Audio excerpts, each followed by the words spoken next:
dias, Zamboangueños. My name is Zsarina Guevarra, and currently, I am the Youth Formation or the Learner Formation Program Coordinator of Culiana National High School.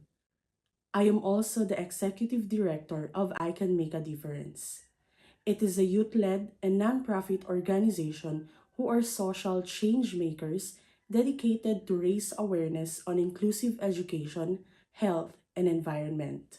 We initiated projects like the Battle Runs or Color Fun Run in Zamboanga City with the purpose of fundraising to support our Battle House and Battle Kiosk. The Battle House is a lying-in center for pregnant women in Poblacion, Lakewood, Zamboanga del Sur.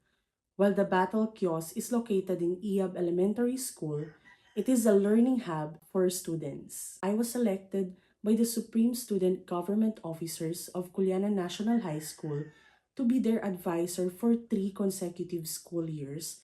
As an advisor, my role is to train the student leaders to become efficient and effective youth leaders not only in the school but also in the community.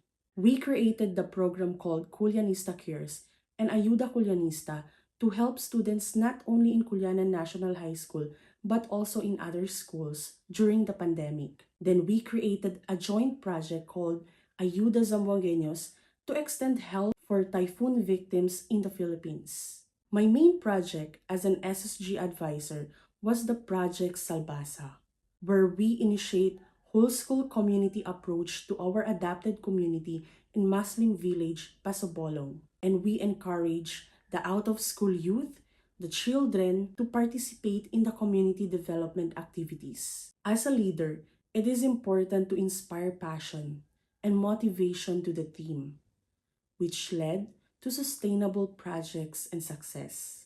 Yossi Chin, and this is how I am making a difference.